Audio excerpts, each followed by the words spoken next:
Welcome back to the Changed by Fire podcast, Heal. Yay! Healing, accepting, empowering, and living. Oh, I actually switched that up. Healing, empowering, accepting, and living. Hey, That as would have long been as they're H.E.A.L. all there. We don't need to spell right. How have you embodied those characteristics, those aspects of late in your life? My name is Lori Janik, and I am a holistic trauma therapist, and I've been working in some context with the burn community for about 15 years. Yep. And I am Jen Severance, and I am a burn survivor since late 2017. And I met you many, many years ago I know. in a burn survivor group. Yay. Good times. Yeah. Yes, for the most part. Healing encompasses good times in a variety of ways. Sure does. So this season we've been talking about fear, coming at it from all sorts of different angles, how they affect our nervous system, how they can keep us from living, reducing our self-esteem, our healing, and cause us to live in sort of dialogues of danger. Mm-hmm. And then we did have a takeaway technique last time that you used me as a guinea pig for. Thank you. You're welcome for being the guinea pig. No, being putting me so on the receptive to spot. that. I'm good at that. It was called fear facing. And did you guys notice? Did you do it? Did you write it down and start walking toward your fears? And what was that like? We would love to hear about it. We'd love to hear from you. Message us, talk to us, let us know. Mm-hmm. Yeah. So the third episode on our season of fear, we're going to focus on, and this is going to sound a little strange, but we're inviting fear to be our dance partner. Lori and I both love to sing when we talk, so that might happen a little bit here. So yeah, focusing on fear being our dance partner so we can move and work with it, cha-cha-cha with our fear. Are you ready? So, you ready to start the music? We're going to sing through this. All right, well, let's get healing.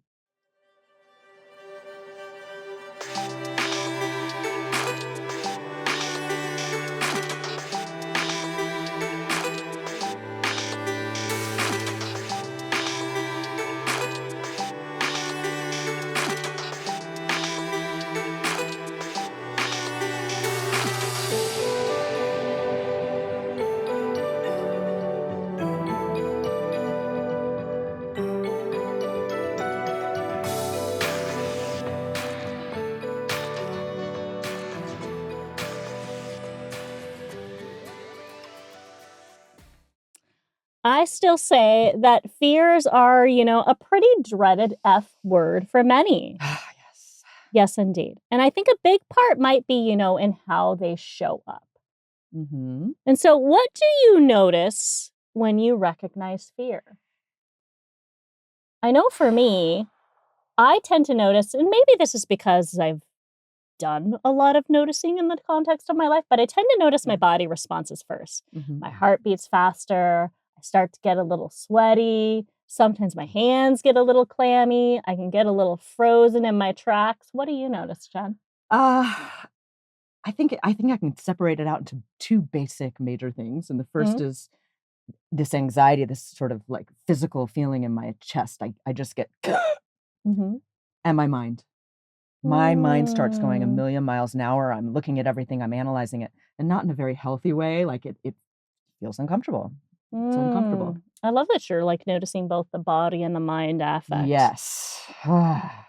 So fear, if you recall from that first episode of this season, fear is that emotional reaction to perceived danger. So how we perceive danger.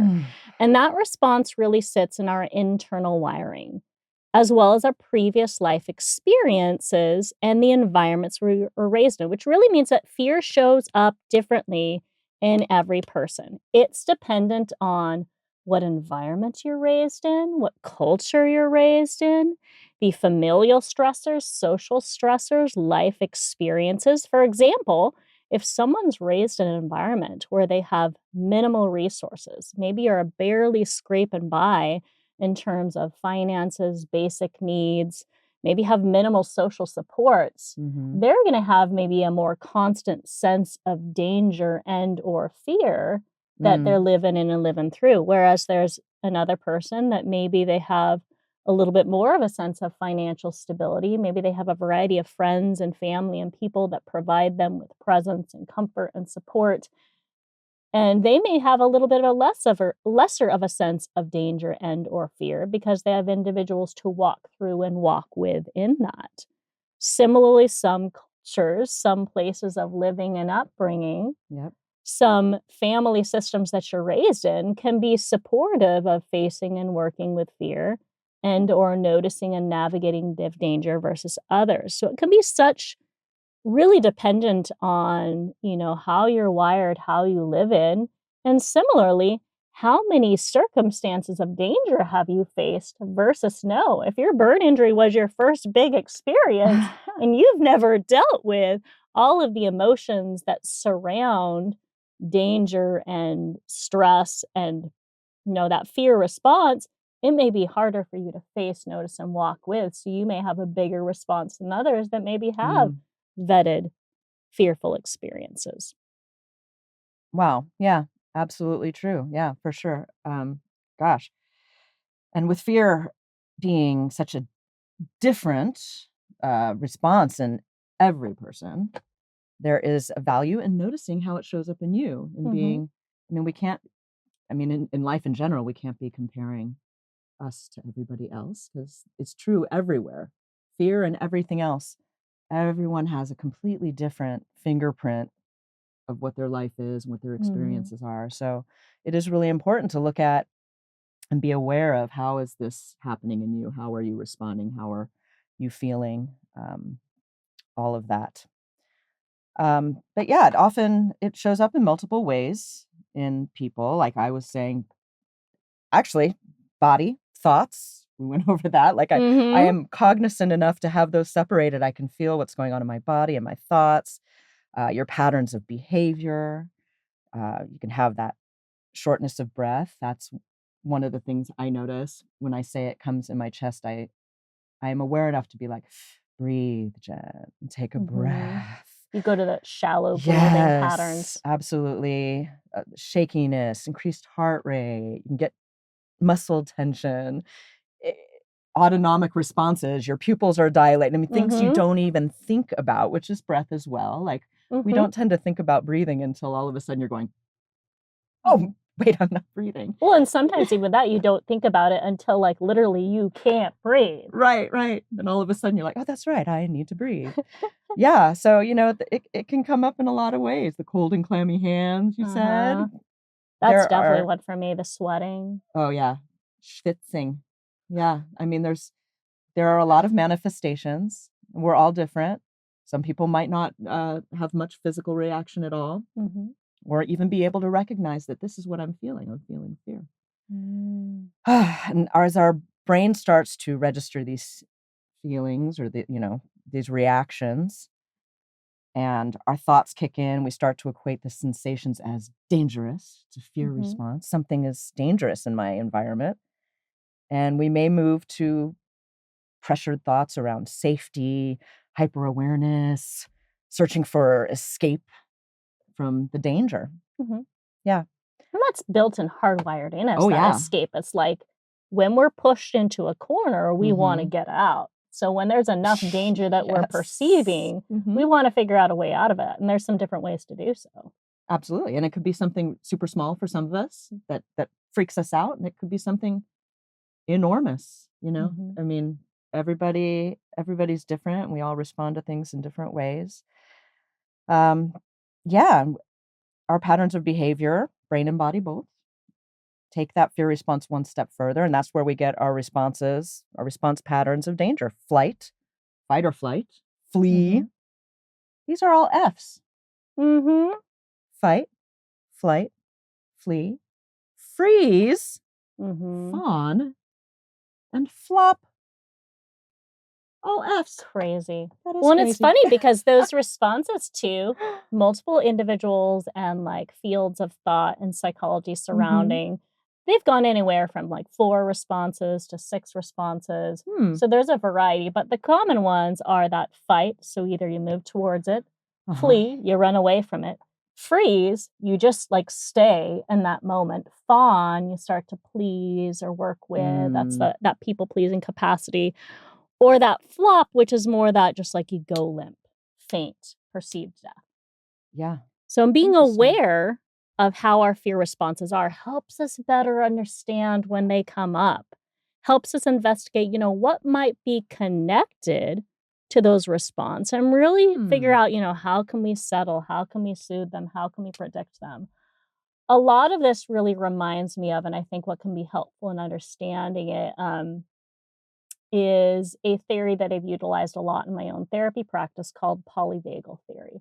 And that's really learning on, how to find and engage enough of a sense of safety and connection in life to move forward. And polyvagal theory really operates around 3 basic tenets and principles. And we reviewed this in previous episodes, but I feel like it's also valuable to continue to focus on it because, again, you may or may not have listened to all of our episodes. So there's a value in you knowing in the now what we're talking about. So polyvagal theory, hierarchy, the hierarchy of our nervous system and how we're wired. So we've talked about going through those safety and danger responses. Our nervous system operates in a hierarchy of 3 primary states. So when we have the absolute most danger in our system and we just can't navigate doing anything, that's when we're in that dorsal response. We're checked out, we're separated, we're disassociated, we're maybe like emptiest of the emptiest, loneliest of the loneliest. We're just surviving life. Then there's that danger response. Okay, well, there's danger. Maybe there's some disconnection, but we feel like we can face it. That's that sympathetic place. We're pushing, we're pressing, we're trying to work with as we can, but it doesn't feel safe. And then when we have that place where it's okay, we're perceiving enough safety and connection where, okay, I can work with this, I can move with this, I can be mindful, I can be present with where I'm at. So hierarchy is one. Then there's neuroception. So neuroception is how we perceive that sense of safety in life. So we can perceive safety internally. What cues am I reading that feel safe or feel dangerous to me? Externally, within our environments around us. And within our relationships. And then there's co-regulation. That's the ability to really engage with another person and feel enough of a sense of safety with another in order to be able to connect and to regulate with. That's actually something that builds our self-regulation. Wow. Interesting facets. So all of these things together, how you work with others, how you're perceiving safety versus danger, where you are at in your own body, is going to determine the danger readings that you're getting in life and perhaps the level of fear you go to. I love that because it helps so much to have sort of like a scientific explanation for our emotions, essentially. And we're all individuals and we have our own personalities, our own souls, and the way we do things. But when we are able, especially with something like fear, because in itself it's scary, and all of the physical reactions that we have can be scary, and panic attacks and however we might respond to fear. But to be able to look at the scientific part of it, to look at like, hey, all of our bodies do these things, process fear in the same way. I think it's really helpful to be able to like take a step back from something that might be freaking us out and to be able to look at it in that way and be able to break it down and understand that, this is my body and I can work with it. It also helps you really just understand those responses when we're in maybe that like freeze response, we're in dorsal. It's what our body does because we feel enough danger that we can't navigate anything forward. And then get a sense of observing and working and noticing and being with it versus judging it and shaming it as bad or as wrong, What's which wrong is with also me? what we Why do can't often I with handle fame this? or with fear. Yeah. So cool. Science. I like to talk about cool things. Well, we practiced a little fear facing in our last episode. And maybe you have started to take some opportunities to practice facing and walking towards your fears. Um, what has that been like for you? What have you noticed about your own system, your own response to fears? How are you reacting? Has there been a moment since you have been listening to these episodes on fear that you have felt like a moment to look at how you're responding? Have you had any moments, or have you reflected on this a little bit? I think for me, just in like facing fear, there's been a lot more noticing of what's going on. So people may not know about me, and I will often have many kind of giggle about that. Is I actually do not like public speaking at all. So the fact of entering a podcast and working on a podcast and engaging and kind of presenting and speaking on topics that I know about or that I'm curious about, that I want to learn about, that I want to share is a scary thing for me. So for me, I have an opportunity to face fear every time I sit down and look at what are we going to talk about this next episode? How are we going to extrapolate and build on these patterns? So what I've found with me is I will move and work on a podcast episode. And when I notice like there's a little bit of disturbance here, I'll stop. I'll pause. I'll take a moment. I'll check in. I'll soothe my own system, whether that be talking to myself, taking some breaths, taking a mindful moment, and then I'll go forward. And it's allowed a greater sense of ease, I think, in leaning into something that's difficult, that's hard for me, that's scary, to where I have less of that body response. Because for me, it always seems to hit in the body Yeah, response. yeah. So I have less of that in kind of navigating than before. And I've even noticed in episodes, and we didn't always have these virtual or these recorded episodes. I've noticed too now, like my shoulders, rather than being up here, have come down a little bit. Because Yeah. like I had no neck before, but the response is a little bit different. So definitely the awareness and facing and noticing, kind of being able to, okay, when it feels too big that I'm about to drop to that dorsal space, I pause, I take a moment, I breathe, I settle in. So it's like I Yeah. work with myself and moving forward. What about you? That's good. Yeah, I sort of similar. In fact, I know one of your episodes, you spoke to Linda Bennett, Yeah. the hypnotherapist. So I've had a couple of sessions with her, and we were talking about, essentially fear, or sort of pulling yourself out, your higher self in a way. And it's kind of what you're talking about, is when almost like your more primitive self is having these reactions, and I'm afraid.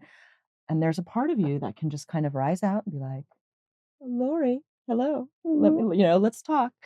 And we spoke about that. I talked about how I felt like there was sort of a flailing side of me, the fear response part of me. And I likened it to treading water, where I feel like a lot of times in life, I'm just treading water, staying above water.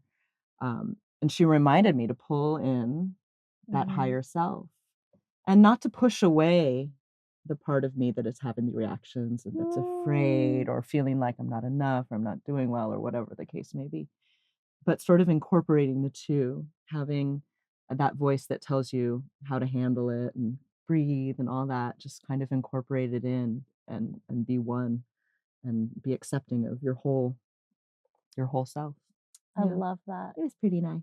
Because again, it's that concept of trusting yourself enough of the resources that exist here, and also that working Yeah. with the parts that present.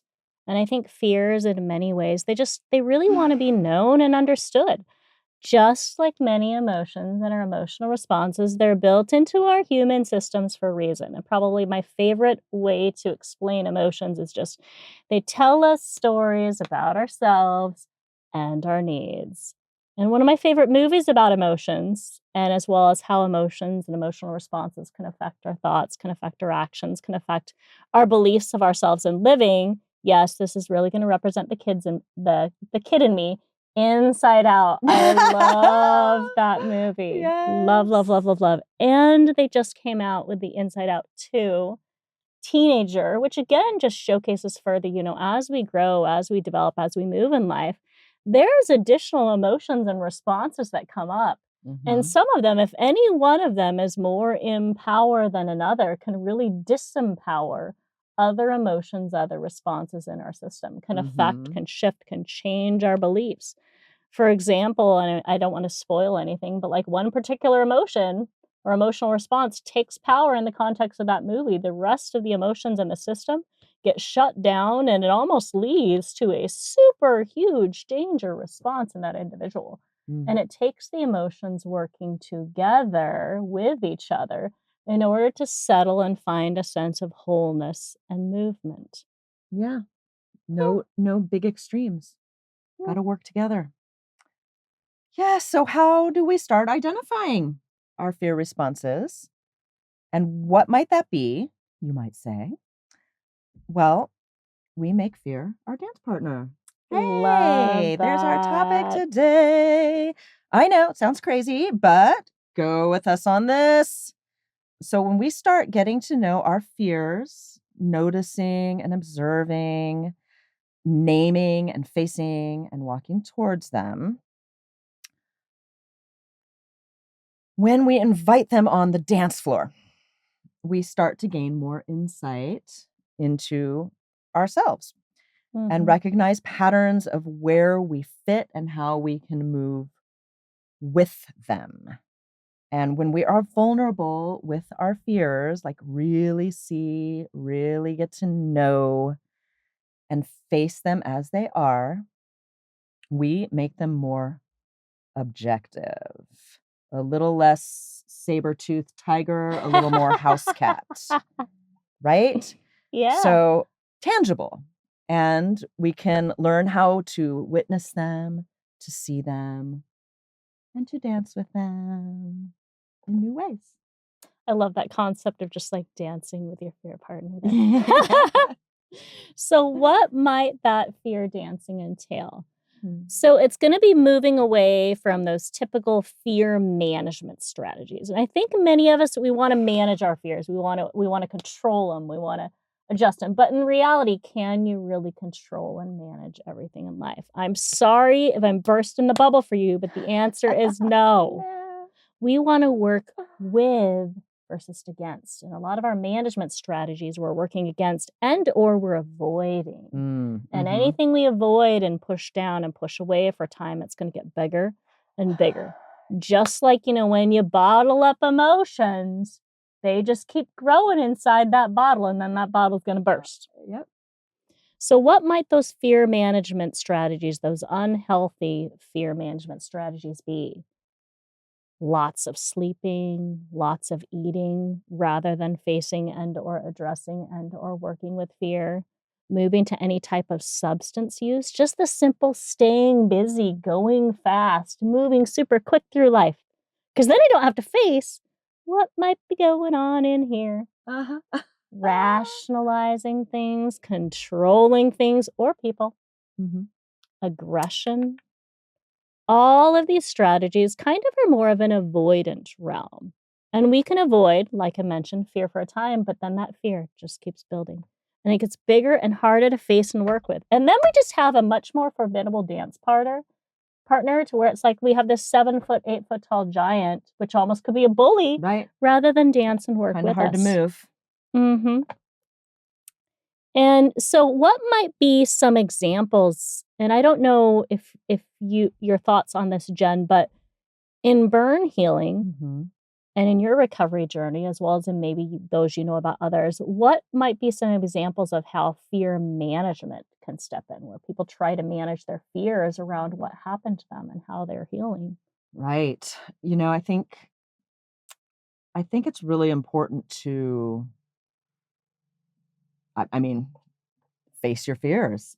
There were times, early on in my recovery where I 100% needed help with that. Like this is something that, most people before their burn may not have even known someone who's been through something like this.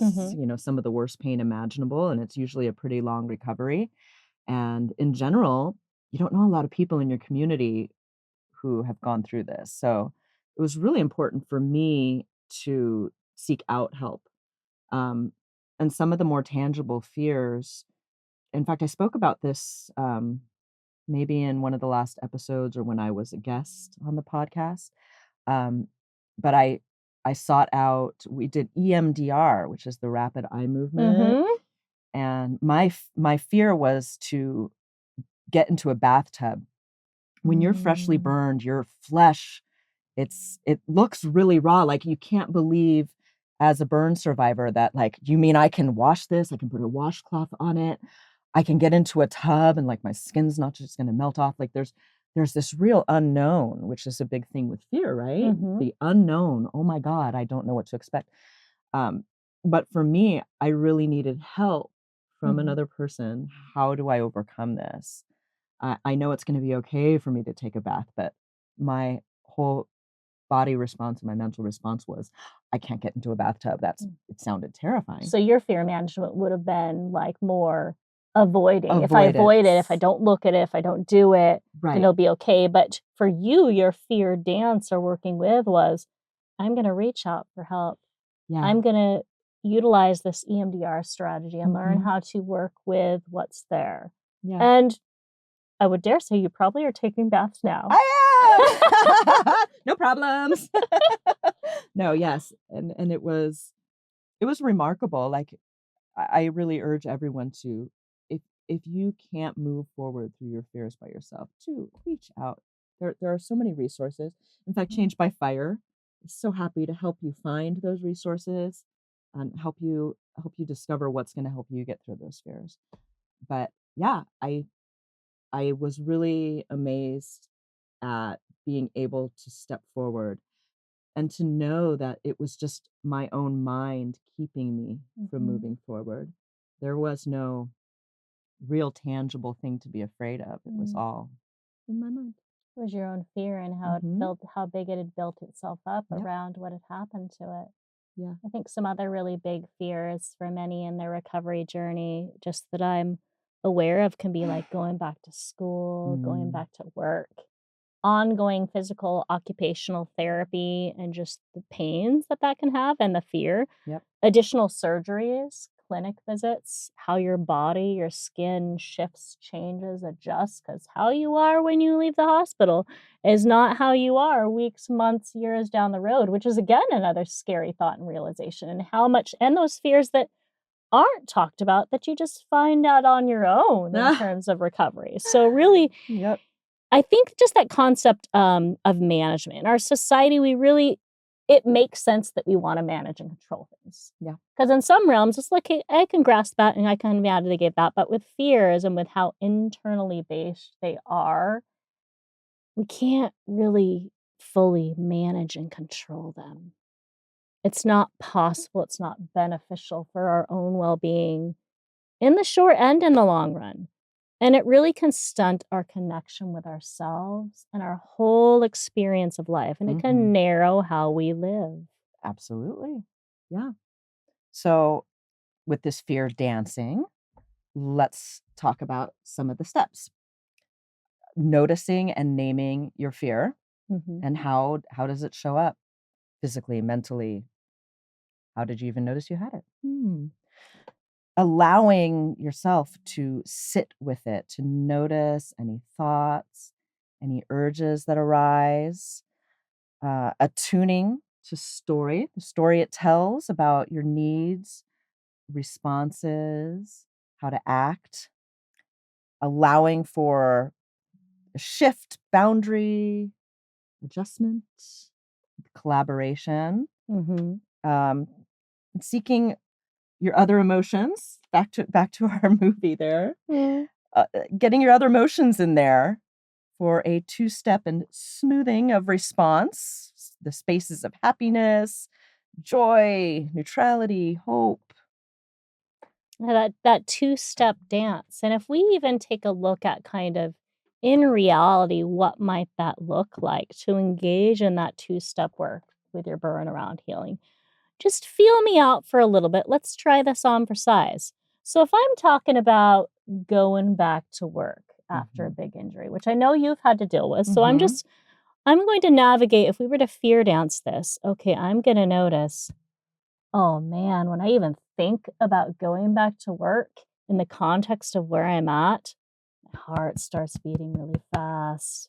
I start getting shaky. I start maybe curling inwards. It feels really, really big. Instead of pushing it away and pushing it down and just engaging in the busy of life, I'm going to let myself sit with it just a moment. For as I can tolerate, I'm going to notice what comes up for me, maybe my thoughts of what could happen, maybe some urges of, well, maybe I should just quit right now. Maybe I should just not back away, not doing anything. But I'm going to notice, as I sit with it, it moves a little bit. It doesn't stick on or stay in exactly the same thing. I'm going to listen to, what story might this be telling me? I'm scared. It's going to be different. It might look different. What are other people going to think? Look how my perception's shifting, changing a little bit. I'm going to allow myself, can I do anything, say anything, collaborate, adjust in any way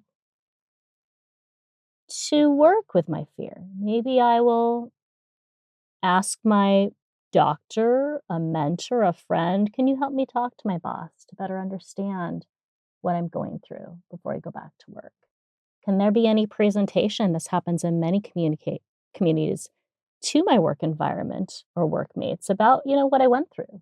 So there's less questions and there's less of a kind of like fearful environment that I'm walking into that has some fear basis. So I'm going to use my fear to navigate a shift and adjustment of what I'm walking into. And then I'm going to seek out those other emotions in the system for that two-step. I'm going to notice, oh, I'm actually a little bit excited to get back into the routine of what I was used to.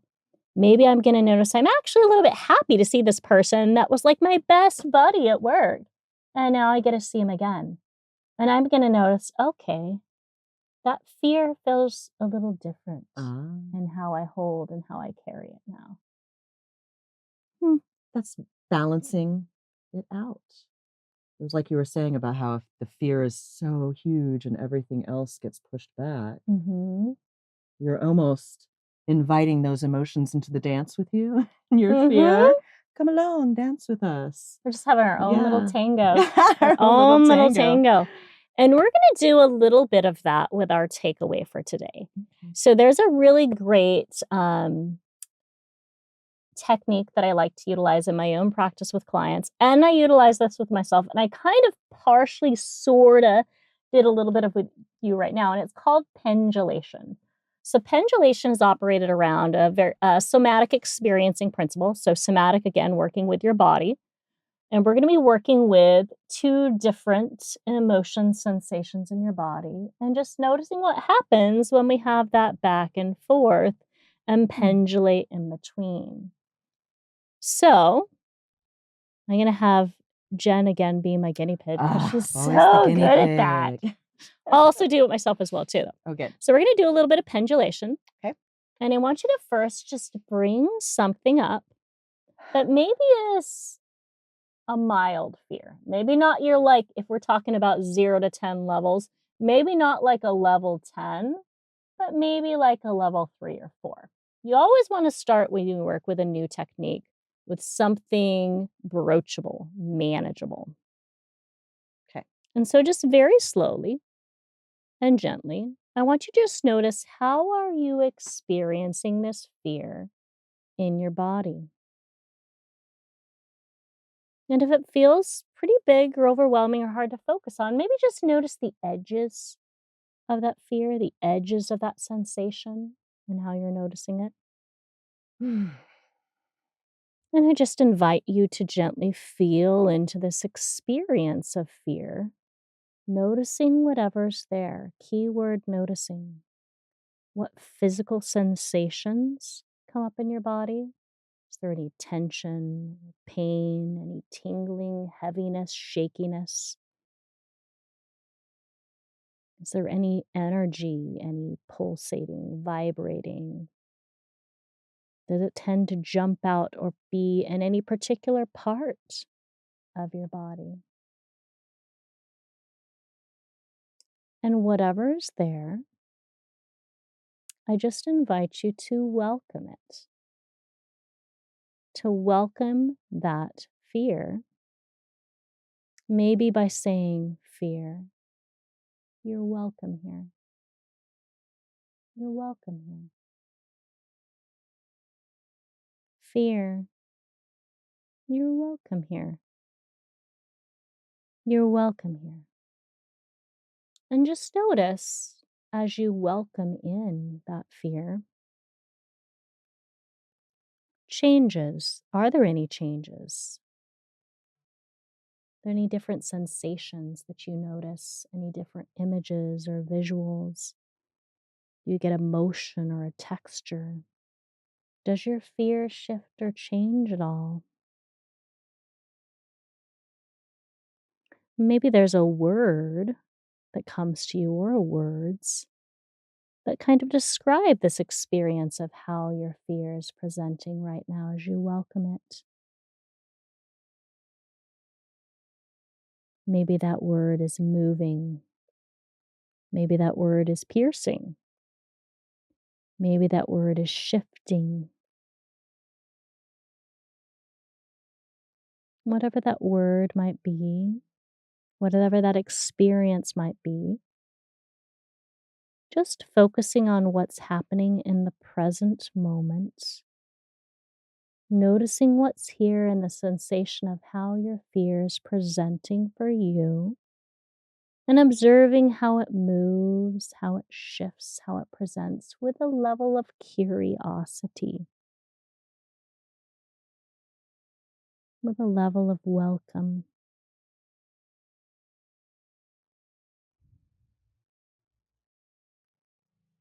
And then I invite you to notice, is there a place in your body that's presenting differently, that feels totally different and maybe outside of that fear experience?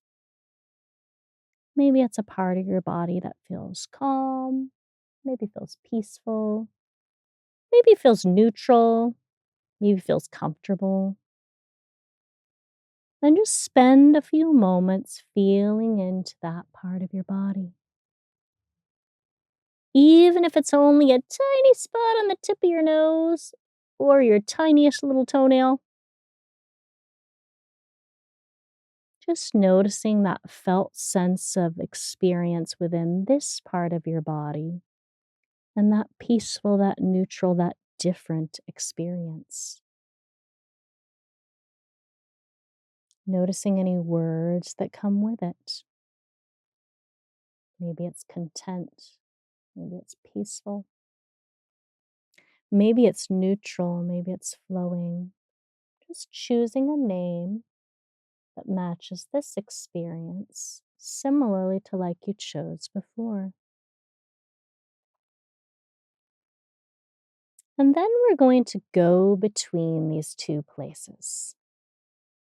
Using the name, using the felt sense of where and how you experienced the pain, and the neutrality or peace or whatever that altering experience was. And if it works for you, you're going to move your awareness from one part of the body, one area to the other, from pain to calm, from fear to calm. Just paying attention to what happens as you move your awareness to those different areas of emotion and presentation in your body.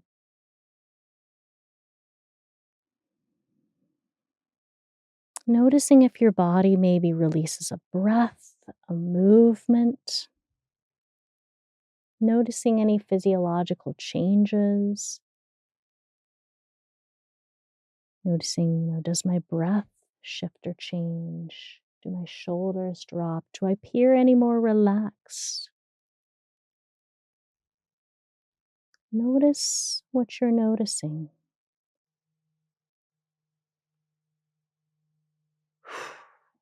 Hmm. How was that little body That dance was there? fun. I'm just learning so much being here.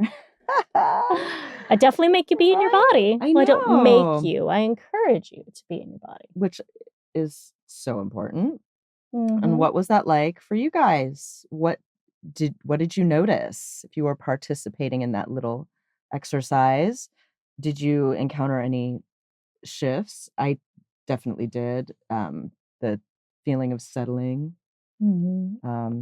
Were there any adjustments internally or externally? I feel like we're learning a little bit to really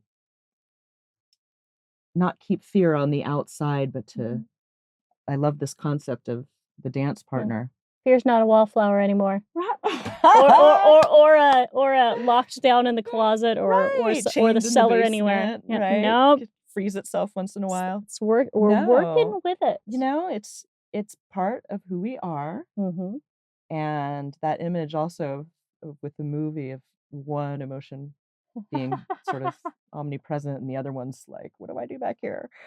Yeah, that's kind of what I brought in was that just you can allow it. It's going to be there. We're going to have fear. Just bring it in, accept it, talk to it, mentor it. That concept of working with. And I think that that's something really that we try to do in all of the work we do with Changed by Fire. And Changed by Fire is actually the platform that we developed this podcast for. Changed by Fire is a 501c3 nonprofit. We're in the state of Arizona, and our mission really is to help support and empower individuals through their burn injury and healing process, really utilizing alternative healing techniques and connecting back to a sense of community and a sense of support, connection. We have a variety of events that we do. We have some online platforms we're building for additional support, so stay tuned. If you'd like to check us out, give us a follow. Maybe, just maybe, you want to be a guest burn survivor co-host with me in the future. www.changedbyfire.com. Give us a follow. Check us out. Yes. And in closing, heal. H-E-A-L. Have an observation moment of your fear. Encourage yourself to step into it for a time. Allow a sense of understanding and acceptance of what is there. And let yourself nurture and dance through the process toward a wholer self and a wholer life. Ain't that the truth? Ain't it the truth? Yay! We'll see you all soon. See you soon.